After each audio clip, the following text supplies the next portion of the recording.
প্রকৃতি কখনোই কিছু নেয় না, দিয়ে যায় শুধুই অনুভূতি। আর গ্রাম বাংলায় আসলে এই অনুভূতি আপনি পেতে বাধ্য। খাওয়া দাওয়া পরে হবে, তবে আগে যেটা হবে সেটা হচ্ছে অনুভব করতে হবে আশেপাশের প্রকৃতিকে, খেজুরের জাল দেওয়া রস থেকে ওঠা টাটকা ধোঁয়াকে। শুনতে হবে এমন কিছু ঘটনা, এমন কিছু কাহিনী যা জড়িত রয়েছে আশেপাশের পরিবেশ সম্পর্কে। দেখা হয়ে গেছিলো এই কাকার সাথে, কি বলছে উনি শুনে নিন। কালকে রাতে এই জায়গায় হাতি বেরিয়েছিল, আর এখন কোথায়? এখন এই জঙ্গলের মধ্যে আছে। সবই তো বন্য হাতি। বন্য হাতি তো মানে মানুষ দেখলেই শেষ করে দেবে আর কি? না না, মানুষ দেখলে কি শেষ করতে, তাহলে তো আমরা কি শেষ করতাম। তোমাদের এইসব জায়গায় ধরো মানে হাতি ফাতি ছাড়া অন্য কোনো জীবজন্তু? বড়া আছে, স্কুর আছে, হরিণ আছে। ও, আর এমনি ভূত ফুতের এরকম কিছু গল্প? ভূত একটা মনের ভয়, একটা ভূত। ও, এমনি তোমাদের এখানে কোনো সেরকম ভয় নেই, তাই তো? না, এখানে মানুষের কোনো ভয় নাই। দেখুন, ওই হাতিটাকেই আমরা ভয় করি। তো ওরা দেখুন, আপনারা যদি না যান ওদের সামনে, তো ওরা তাড়িয়ে মারা করতে আসে না। কালকে রাতে বেরিয়েছে? কালকে বেরিয়েছিল, পরশু দিন ছিল। ওরা রাতে এখানে ফরেস্টাররা ছিল, তাই না? ওরাকে ফোন করলে ওরা আসে, চলে আসে।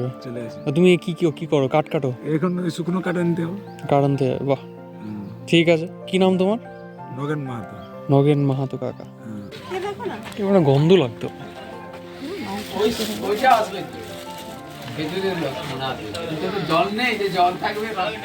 এইটা তোমার জ্বালানো হচ্ছে না? এটা জ্বালিয়ে তোমার এটা কি তো গুড়ের জন্য হচ্ছে।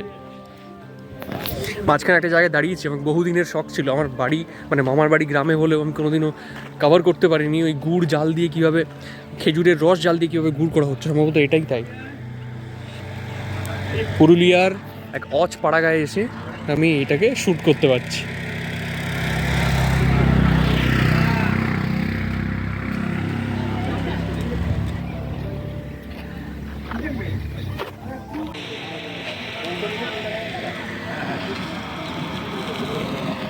গরম ধোঁয়া ওঠা খেজুরের রসকে পাশ কাটিয়ে যখন পৌঁছালাম হোমস্টেতে, তখন আমাদের জন্য অপেক্ষা করছে একটা গোটা মাঠ। তার উপরে ভেসে রয়েছে কুয়াশা আর কুয়াশা।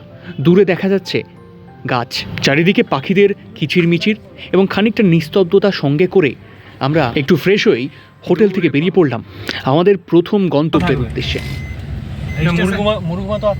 স্টেশন কিন্তু আপনি তাহলে ওই দুপুর তকে পৌঁছে যাবেন। আমি যেটা প্ল্যানিং করেছিলাম যে আজকে আপনাদের কম ঘোরাবো, কালকে বেশি ঘোরাবো, কারণ কালকে বিকেল তক ড্রপ করলে তাহলে আপনাদের ঠিক থাকবে, কিনা বেশি ওয়েট করতে হবে না। এরপর মনে করুন আজকে যদি পুরো কভার করে নেন তাহলে কালকের জন্য কিছু থাকছে না। তো আজকে মনে করুন আপার লোয়ার করছেন, তারপর ড্যামগুলো করবেন, আচ্ছা না ড্যাম ফলসগুলো করবেন, ঠিক আছে।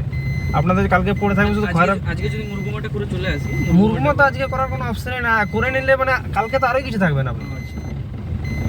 তাহলে ওরা কি বলতো করেছিলাম না আমাদের, আমি যেটা ঠিক করেছিলাম যে আজকে Bamni falls, Turga falls, marble lake, Turga dam, এগুলো করে আজকের দিনটা শেষ। কালকে আমি ঠিক করেছিলাম আপার লোয়ার সমস্ত কিছু এগুলো করে প্রথমে চলে যেতাম আমরা সকালে খয়রাপাড়া মুখোশগ্রাম করলাম, আপার লোয়ার হয়ে মুরগুমা করে আপনাদের স্টেশন।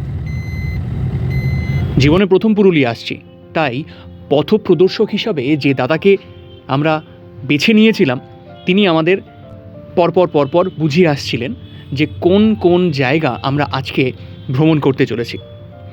রাস্তা ছিল এবড়ো খেবড়ো, বেশ কিছু জায়গায় রাস্তা ছিল খুবই ভালো, তার মধ্যে দেখতে পাচ্ছিলাম এরকম পাগলামো।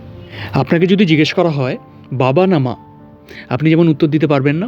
প্রকৃতি ভালোবাসা মানুষকে যদি আপনি জিজ্ঞাসা করেন পাহাড় না সমুদ্র, অনেকেই সঠিক উত্তর দিতে পারবেন না। হ্যাঁ, হয়তো কোনো রকমভাবে বলে ফেলতে পারেন যে না আমি পাহাড় বেশি ভালোবাসি, তবু আমার ব্যক্তিগত মতে আমি নিরুত্তর থাকবো এই কারণেই, দুটো তো প্রকৃতিরই অংশ।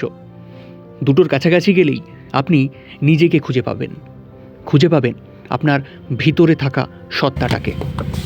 পৌঁছালাম আমরা লোয়ার ড্যামে। অদ্ভুত সুন্দর প্রকৃতি, এ যেন এক টুকরো উত্তরবঙ্গ এসে পড়েছে আপনার সামনে।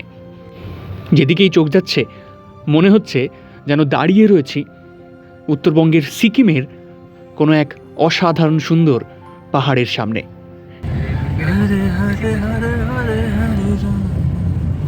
পাহাড়ে মাটি, পাহাড়ে পথ, এবং তার সামনে এরকম এঁকে বেঁকে চলা রাস্তায় গান অটোমেটিক্যালি বেরিয়ে আসে, তাও আবার জুবিন গার্গের। যারা কোনোদিনও সিল্ক রুট গিয়েছেন তারা বুঝবেন এই আঁকা বাঁকা পথের মাহাত্ম্য। এই আঁকাবাঁকা পথ বেয়েই পৌঁছে গেলাম আপার ড্যামে। নজরে পড়ছিল কলকাতা থেকে আসা একদল বাইকার দাঁড়িয়ে আড্ডা দিচ্ছে। দূরে দৃশ্যমান আরও একটা পাহাড়। এবার আপাতত গাড়ি থেকে নেমে একটু জলের ধারে থাকা রেলিংটার কাছাকাছি যাওয়ার ইচ্ছা রয়েছে। হাতঘড়িটা সময় বলছে এখন দুপুর 12টা। বেশ খিদে পেয়েছে, তবে তার আগে এই দৃশ্য উপভোগ করার পালা। পরের ভিডিওতে এই ড্যাম নিয়ে থাকবে অনেক তথ্য।